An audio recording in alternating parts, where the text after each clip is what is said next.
दी and. हाँ, backlog का दी and.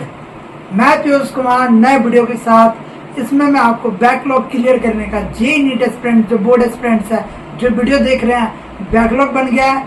Backlog का दी एंड कैसे करें, क्या बैकलॉग के लिए वन शॉट बढ़िया होता है, कैसे करेंट चैप्टर, टेस्ट चैप्टर और बैकलॉग को एक साथ मैनेज कैसे करना है, कैसे कंप्लीट गाइडेंस देंगे इस वीडियो में। तो लास्ट तक देखने ना भूलिए, पूरा टिप्स एंड ट्रिक्स होगा, लास्ट तक देखिए और बैकलॉग को क्लियर कीजिए। ये एक चैलेंज है आपके लिए, बैकलॉग कैसे क्लियर करना है ये आपको कंप्लीट इस वीडियो में जानने को मिलेगा। लास्ट तक देखना ना भूलें।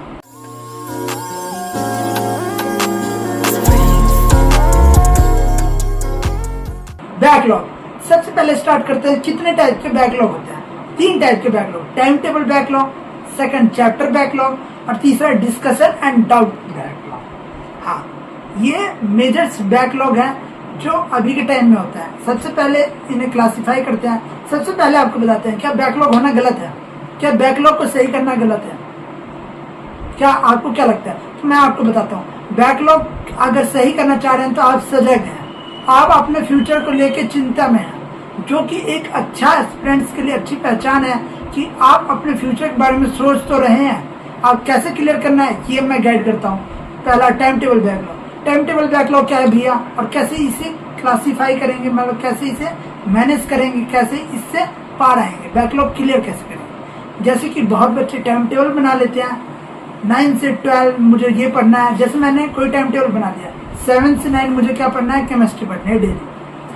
मैं उठाई 9 बजे, तो मेरा तो बैकलॉग हो गया है ना, मैं पीछे चला गया। या फिर मेरा शाम का स्टडी था 6 से 8 बजे, मेरी फिजिक्स की स्टडी थी या फिर किसी भी सब्जेक्ट की स्टडी हो सकती है आपके अकॉर्डिंग।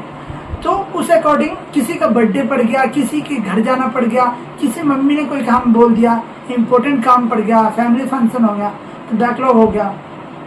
तो कैसे क्लियर करें? सबसे पहली बात, जैसे आपने 7 से 9 पढ़ा केमिस्ट्री और उस समय आप बैकलॉग हो गया, नहीं उठ पाए किसी भी कारणवश, कैसा भी कोई इन्वायरमेंट हो, और 9 से 11 आपका फिजिक्स, तो आप टाइम टेबल को चेंज नहीं करेंगे। हम एक्स्ट्रा एफर्ट्स लगाएंगे बैकलॉग के लिए। ये नहीं कि आप पुराने चैप्टर्स की, पुराने बैकलॉग के बारे में सोच रहे हैं, पुराने उसके टाइम टेबल के बारे में सोच रहे हैं और फिर आप केमिस्ट्री स्टार्ट कर रहे हैं कि मैं ऐसे ही मैनेज करके ले चलूँगा। नहीं, आपको क्या करना है, उस स्लॉट में जो आपने डिसाइड किया है आपको वही पढ़ना है। वो पढ़ेंगे तो आप अपना पूरा टाइम टेबल को डिस्टर्ब नहीं करेंगे। बैकलॉग कैसे क्लियर करना है? एक्स्ट्रा एफर्ट्स डालूंगा मैं। हाँ, आप कमेंट बॉक्स में लिखिए एक्स्ट्रा एफर्ट्स डालूंगा मैं, एक्स्ट्रा एफर्ट्स डालूंगा। उसके बाद क्या, आप डेली नाइट, मतलब नाइट स्टडी और बढ़ाना पड़ेगा आपको। हाँ, अगर आप दिन में 1 घंटे लेट उठे हैं तो इसकी सजा आपको देनी पड़ेगी, खुद को सजा दीजिए। अगर सजा दीजिएगा इसका ही फल मिलेगा, सिलेक्शन के रूम में फल मिलेगा। और बहुत ही इम्पोर्टेंट होता है, आप करंट जो टाइम टेबल है उसे ना डिस्टर्ब करें। सेकंड बैकलॉग, हाँ, मोस्टली बच्चों का टेलीग्राम ग्रुप में भरा पड़ा है, इतने लेक्चर का बैकलॉग, इतना ये चैप्टर्स बैकलॉग सबसे इम्पोर्टेंट पार्ट जो बच्चे यूज करना चाह रहे हैं, जो बच्चे देखने आए हैं इस वीडियो में, वो है चैप्टर्स बैकलॉग। कैसे क्लियर करें चैप्टर्स बैकलॉग में आपको बताता हूँ। करंट चैप्टर वर्सेस ये रहता है कि मेरा पिछला चैप्टर आ गया। सबसे पहली बात, जितनी मैंने अपनी लाइफ जर्नी में, अपने जेईई एस्पिरेंट्स जर्नी में और अपने बोर्ड जर्नी में देखा है, और जो मैं बच्चों को गाइड कर रहा हूँ अपनी टेलीग्राम के माध्यम से या फिर किसी के भी माध्यम से पर्सनल गाइडेंस दे रहा हूँ, तो उससे मैंने यही देखा है कि जो चैप्टर्स होते हैं तो उसमें पुराने चैप्टर का 10 से 15% का इस्तेमाल रहता है। हाँ, सबसे इम्पोर्टेंट आपको एग्जाम्पल के थ्रू समझाते हैं। जब बच्चों को एग्जाम्पल चाहिए होता है, एग्जाम्पल के थ्रू समझाता हूँ मैं।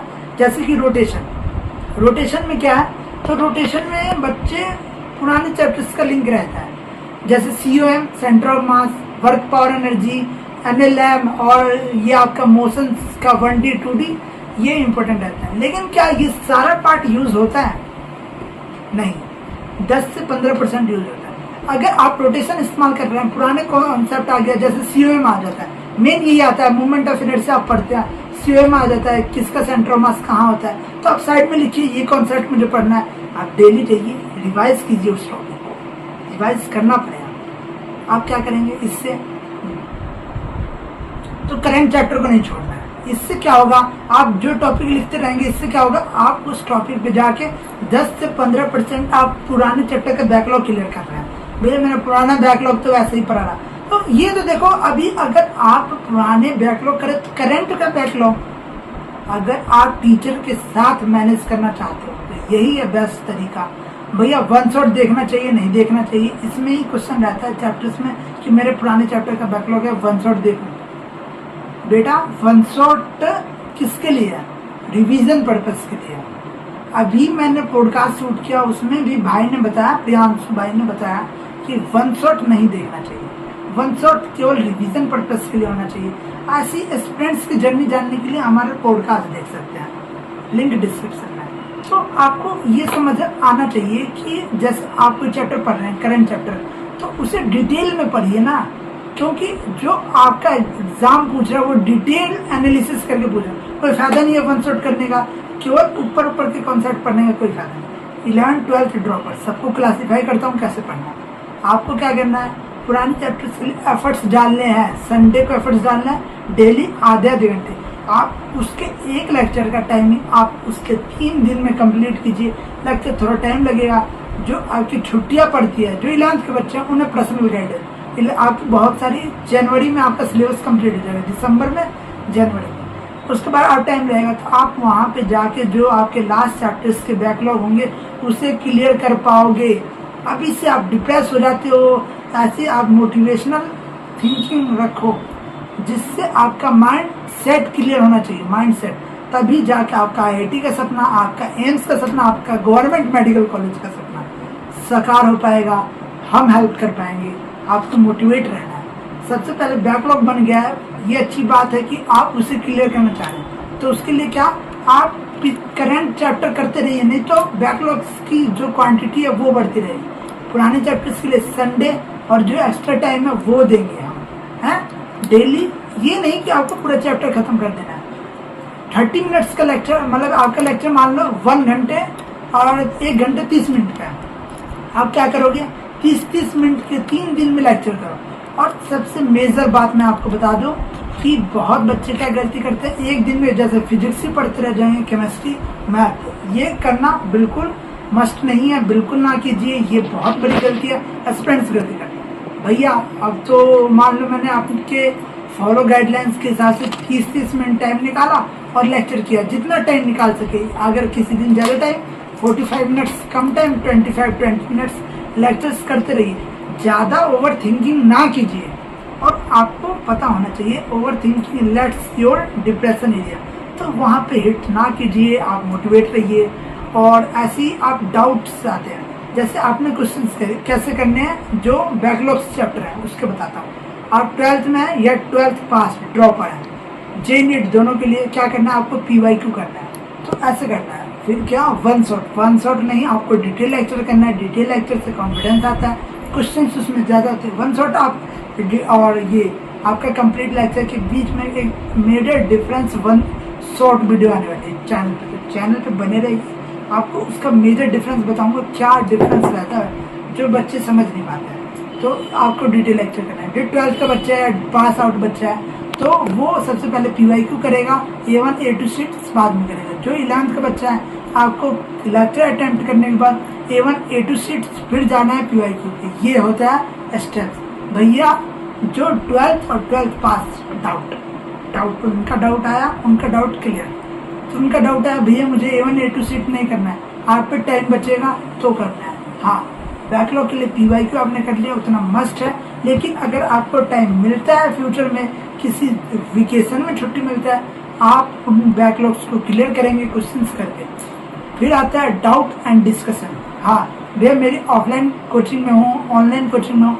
ऑफलाइन वालों का कि भैया डिस्कशन क्लास तो हो गई, अब क्या करूँगा, तो आपको बता दूँ कि जैसे आप 25,000 क्वेश्चन कर रहे हैं साल भर में, तो जो आपको मिनिमम डाउट आते हैं बच्चों को 8,000 और 6,000 के राउंड में, जो हमारी लगभग एक्सपेक्टेशंस होती है, इतने डाउट्स होते हैं बच्चों के जो साल भर रेगुलर पढ़ रहे हैं। तो उसे क्लियर कैसे करना है, तो आप टीचर से जाइए, इंटरेक्ट कीजिए। जितना आप इंटरेक्ट करेंगे जो ऑफलाइन वाले स्टूडेंट है, उतना ही फायदेमंद होगा। फिर क्या इतने क्वेश्चन क्लास में कराना संभव है? नहीं। तो भैया डाउट कैसे क्लियर होंगे, आप तो कह रहे हो डाउट क्लियर करना है, तो बैकलॉग जो बना है ना उसके डाउट्स क्लियर करना जरूरी होता है। तो आप इसके लिए क्या कर सकते हो, आप जो क्वेश्चंस है उसके थ्रू जाइए अपने नोट्स पे और रिवाइज करके क्वेश्चन अटेम्प्ट कीजिए, जिससे आप मोर क्वेश्चन अटेम्प्ट कर पाएंगे। फिर आप डाउट काउंटर पे जाइए और वहाँ पे अपना डाउट डिस्कस कीजिए। डाउट बहुत बच्चे डिस्कस नहीं कर पाते हैं, ऑनलाइन वाले बच्चों को प्रॉब्लम आती है। हमारी टीम ने बनाया मेंटरशिप गाइडेंस IITian MBBS, जाके लिंक डिस्क्रिप्शन में ज्वाइन कीजिए टेलीग्राम। बहुत बच्चे ज्वाइन कर चुके हैं, 100+ स्टूडेंट्स हैं जो अपने डाउट्स डेली डाल रहे हैं। मोटिवेशनल कोट्स हमारे पास हैं और साथ में आपको डाउट सेशन के अलावा मेंटरशिप के अलावा क्विजेस मिल रही है फ्री ऑफ कॉस्ट। तो लिंक डिस्क्रिप्शन में जाके ज्वाइन कीजिए। तो आपको पता होना चाहिए बैकलॉग क्लियर करने का मतलब ये नहीं हुआ कि आप लेक्चर करके उस बैकलॉग को क्लियर करें, उसके क्वेश्चन अटेम्प्ट करना बहुत कंपलसरी है। तो करते रहिए, क्वेश्चन करते रहिए, बहुत इंपॉर्टेंट होता है। बच्चे क्या करते हैं, फुल सिलेबस करना है भैया, फुल सिलेबस करना है, भगा दूँ भैया मेरे टेस्ट आ रहे हैं 1 शॉट निपटा दूँ। भैया आपको बोल देंगे कि 1 शॉट कर लो, ये कर लो, लेकिन आप 1 शॉट में भी तो गलत 1 शॉट सिलेक्ट कर रहे हो। 1 शॉट का किसी भी चैप्टर का सजेस्ट करना हो, हम सजेस्ट करते हैं टेलीग्राम चैनल पे कि बेस्ट 1 शॉट क्या हो सकते हैं विदाउट स्पॉन्सरशिप के, हम सिलेक्ट करते हैं बेस्ट आपके लिए क्या हो सकता है। तो JEE नीट वाले बच्चे स्टे मोटिवेटेड रहिए। और टेस्ट सीरीज बच्चों का है कि बैकलॉग बन जाता है तो टेस्ट सीरीज देनी चाहिए नहीं, और टेस्ट एनालिसिस इसकी वीडियो आने वाली है, टेस्ट देना चाहिए, और डिटेल एनालिसिस टेस्ट एनालिसिस की वीडियो आने वाली है। तो ये था आपका the backlog and the end of backlog. Stay motivated, stay calm. मिलते हैं नए वीडियो के साथ, नए रिव्यू के साथ। और आपको और क्या वीडियो चाहिए इसके बारे में कमेंट बॉक्स में डालते हैं।